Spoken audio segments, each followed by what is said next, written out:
على سيد الأنبياء والمرسلين أما بعد بسم الله الرحمن الرحيم إنا أنزلناه في ليلة القدر صدق الله العظيم. عزیز بہنوں اور بیٹیوں، السلام علیکم ورحمۃ اللہ وبرکاتہ. آج 27ویں رات ہے اور لیلۃ القدر کی راتوں میں سے قرین قیاس اسی رات کو کہا جاتا ہے. اگرچہ 5 راتوں میں سے یہ بھی ایک رات ہے، لیکن زیادہ تر اس رات پر قناعت کی جاتی ہے کہ ممکنات میں شامل ہے کہ لیلۃ القدر کی رات یہی رات ہو. اس لیے اس رات میں اکثر و بیشتر حفاظ کرام تکمیل قرآن کرتے ہیں، اور دوسرے لفظوں میں تقریب تکمیل قرآن کی یہ رات کہلاتی ہے. آج یہ تقریب اس لحاظ سے بھی بڑی اہمیت کی حامل ہے کہ ہمارا عزیز جناب محترم محمد اعظم صاحب، ان کے بیٹے نے محترم حافظ محمد حماد الحمدللہ تعالی حفظ قرآن بھی مکمل کر لیا، اور آج پہلی تراویح پہلا سال اور اپنے ہی گھر میں، اور دلچسپ صورتحال کہ پوری دنیا اس وقت گھروں میں مقیم ہے کہ اللہ رب العزت نے اس سعادت کو قبول و منظور فرماتے ہوئے آج تکمیل قرآن عزیزم حافظ محمد حماد سے ہوا. دونوں والدین یعنی محترم محمد اعظم صاحب اور محترمہ بھائی منظورہ صاحبہ انتہائی قابل ستائش ہیں.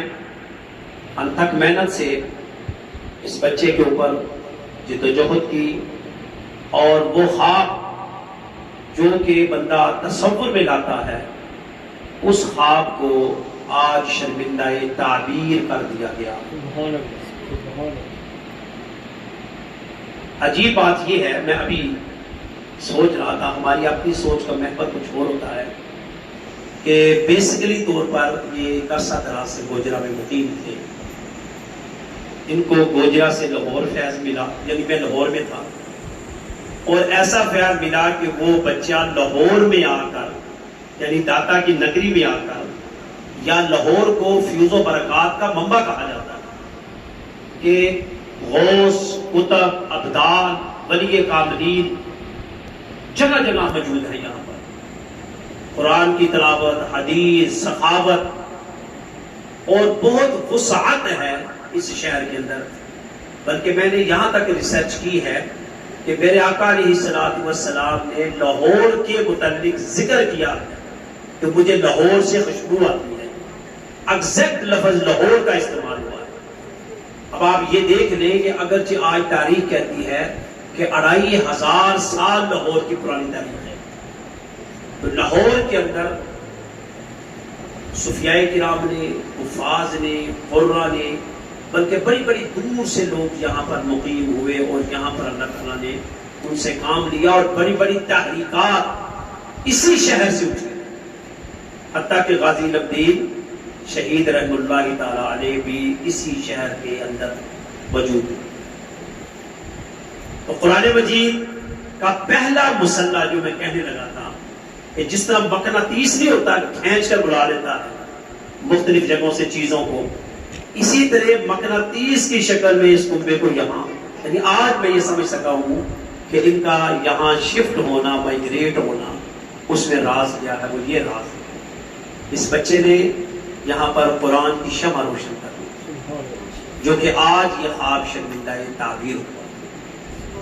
یعنی پہلا مسلح لاہور کے اندر، قرآن مجید لاہور کے اندر، اور یہی سے اس کی زندگی کا عملی آغاز ہوگا، اور یہی اس کو اللہ تعالیٰ مزید رنگ لائے گا انشاءاللہ. میرے آقا علیہ الصلوۃ والسلام کا یہ فرمان ہے جس کو حضرت عثمان غنی رضی اللہ تعالیٰ عنہ فرماتی ہیں کہ میرے آقا نے فرمایا کہ خیرکم من تعلم القرآن وعلمہ، تم میں سے بہترین وہ ہے. اب جملہ دیکھیں نا، یعنی ساری امت ایک طرف جو قیامت تک آئے گی، آپ صلی اللہ علیہ وسلم نے اس امت کو سامنے رکھ کر کہا تم میں سے بہترین شخص وہ جو قرآن سیکھتا ہے اور قرآن سکھاتا ہے، قرآن پڑھتا ہے، قرآن پڑھاتا ہے، قرآن سمجھتا ہے، قرآن سمجھاتا ہے، قرآن پر عمل کرتا ہے، قرآن کے لیے لوگوں کو ترغیب دیتا ہے۔ تو یہ سعادت بڑی بڑی P H D degrees, M S C, engineering, doctorate اس مقام تک نہیں پہنچتی جس مقام تک یہ ڈگری پہنچتی ہے۔ اللہ کے بارگاہ میں جو قبولیت حفظ قرآن کو حاصل ہے، بلکہ حافظ کے متعلق 2 احادیث بڑی اہمیت کی حامل ہیں۔ فرمایا گیا کہ اس کو کہا جائے گا کہ قرآن پڑھ، وہ الحمد سے شروع کرے گا، اور فرمایا جائے گا پڑھتا جا اور چڑھتا جا، جہاں والناس ختم ہوگا وہ تیرا جنت میں مقام ہوگا۔ اب مجھے بتائیں کہ جنت کی حد ہی نہیں، آپ یہ سمجھ لیں کہ اگر 100 سیڑھی ہے تو کس مقام پر حافظ کھڑا ہوگا، اور وہ پڑھتا جائے گا، اس کا مقام اور مرتبہ اور درجہ بلند ہوتا جائے گا۔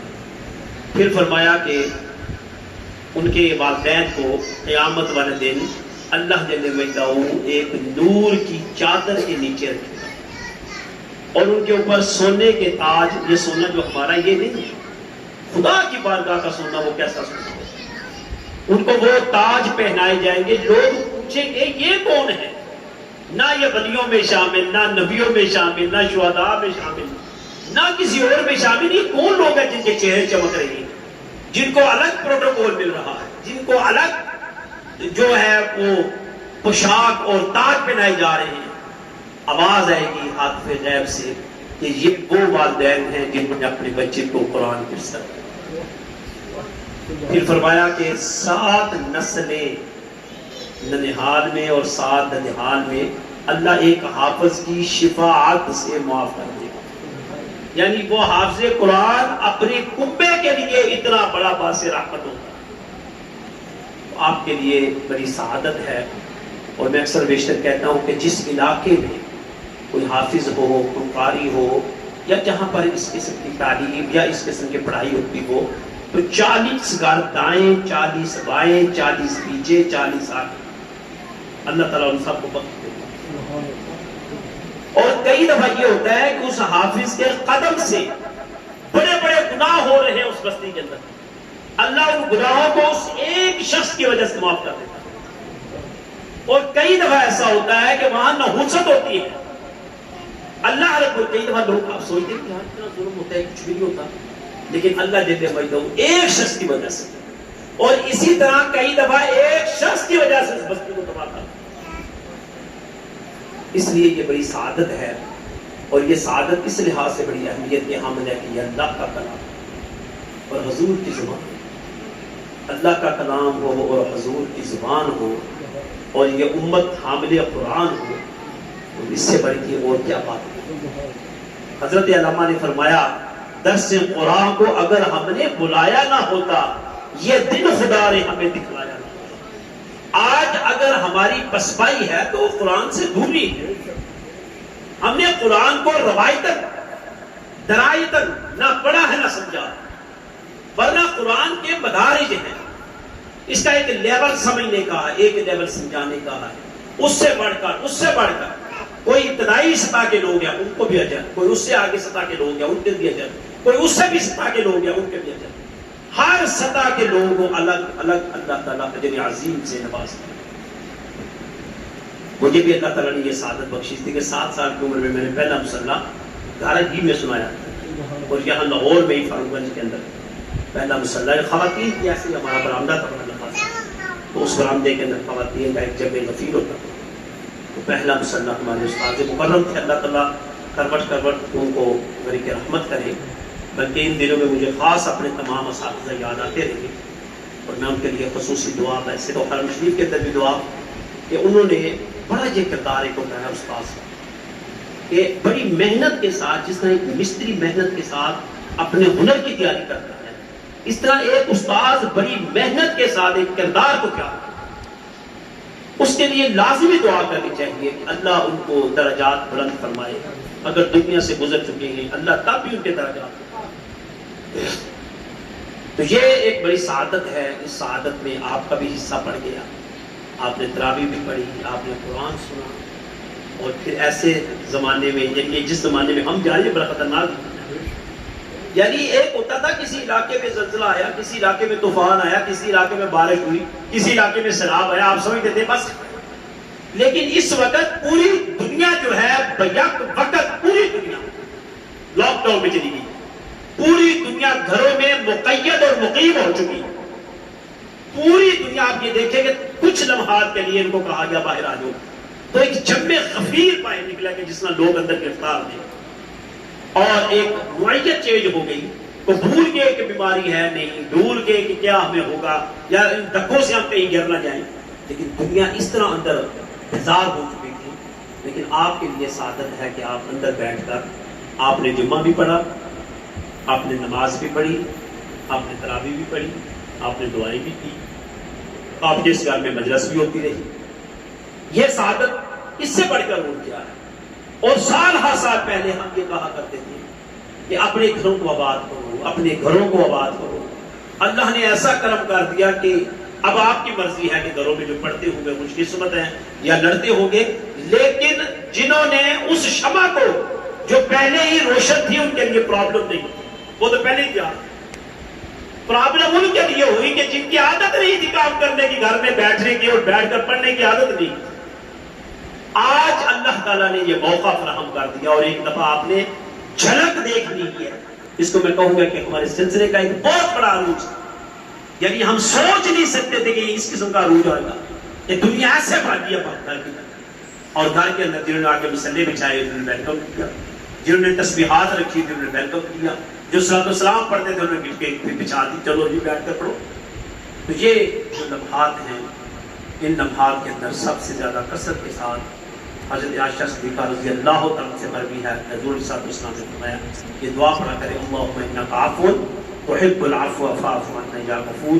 کثرت کے ساتھ روشی پڑھا کریں, اپنے لیے دعا کریں, اپنے بچوں کے لیے کریں, بچیوں کے لیے کریں, بہنوں اور بیٹیوں کے لیے کریں, محلے کے لیے کریں, والدین کے لیے کریں, عائشہ اقارب کے لیے کریں. دعا میں کبھی بخل نہ کریں, اور اس نیت کے ساتھ کریں کہ وہ سمیع ہے, وہ بصیر ہے, وہ سنتا بھی ہے, وہ دیکھتا بھی ہے. یہ مت سمجھو کہ اگر ایک دعا آج آپ کی قبول نہیں ہوئی, آپ کی مرضی کے مطابق دعا قبول نہیں ہوئی, تو اس کا مت سمجھے کہ خدا ناراض ہے. بلکہ آپ نے کہا اللہ میری دعا قبول کر, تو اللہ تعالیٰ نے قبول کی, تب اس کو مؤخر کر دیا. کہ آپ کے لیے بہتر دعا کیا تھی؟ جب آپ نے اللہ سے مدد مانگی تو پھر اللہ تعالیٰ نے کیا مدد کی؟ جو آپ کے حق میں بہتر ہے, جب بہتر ہوگا, جب بہتر تھا, تب اللہ تعالیٰ نے اس چیز کو آپ کے لیے لازم کرا. اس لیے دعا مانگنا ہمارا کام ہے, قبولیت اس کے سپورٹ کر دے, اس کے اوپر آپ کبھی بھی نہ سوچیں. پھر ایک یہ چیز ہوتی ہے کہ یہ گلاس آپ پر, ایک زندگی کا ایک فارمولہ یاد رکھیں. میں آپ کو قدرت کے راز بتا رہا ہوں, آپ پریشان مت ہو. ممکن ہے یہ گلاس نہ آپ کو ملے, لیکن اس سے بہتر دعا اللہ تعالیٰ آپ کو گلاس شاید کسی اور جگہ سے. اس کے اوپر پیٹنا شروع نہ کر دیں اپنے حالات کو خراب, آئے ماریں گے نہیں. اس کا مطلب آپ نے دنیا کے ساتھ دل لگایا ہوا ہے. اگر ٹوٹ گیا رہے گا, ختم کر دیں. انتظار کریں, میرا مالک اس سے بہتر دینا چاہتا ہے, اس سے بہتر مقام دینا چاہتا ہے, اس سے بہتر اجر دینا چاہتا ہے, اس سے بہتر عزت دینا چاہتا ہے. تو اس وقت انسان کی کامیابی ہو جاتی ہے. اولاد کے سلسلے میں بھی جب دعا کرتے ہیں, کبھی آپ میں پریشان ہوا کریں کہ پتہ نہیں دعا نہیں قبول ہو رہی, نہیں ہوتی. یہ ہو ہی نہیں سکتا دعا قبول نہ ہو, لیکن وہ اپنی شان کے مطابق قبول کرتا ہے. جب آپ نے اس کے ساتھ اپنا تعلق قائم کر لیا, تو اب آپ تعلق رکھیں. اب آپ اس کو انسٹرکشن نہ دیں, وہ خدا ہے. اب اس کی طرف سے انسٹرکشن کا انتظار کریں کہ میں نے مانگنا تھا مانگ لیا, میں نے جھکنا تھا جھک گیا, میں نے اس کے سامنے دامن پھیلانا تھا پھیلا لیا. اب وہ جانے اس کا کام جانے, تب آپ اس کے بندے ہیں. جب آپ ڈائریکشن خود دیں گے پھر اس کے بندے نہیں, پھر آپ کہتے ہیں خدا ہماری مرضی کے مطابق چلے. ایسا نہیں. اللہ تعالیٰ سے یہ دعا ہے کہ لیلۃ القدر کی راتوں میں سے جو رات آج کی نصیب ہوئی ہے, اللہ اس کی سعادت سے ہم سب کو بہربر کرے. اور آگے آنے والی جو رات ہے 29ویں رات ہے, اللہ تعالیٰ اس رات کی بھی برکت ہم سب کو نماز دے. آمین برحمتک یا فضلک و کرمک یا ارحم الراحمین. السلام علیکم و رحمۃ اللہ وبرکاتہ.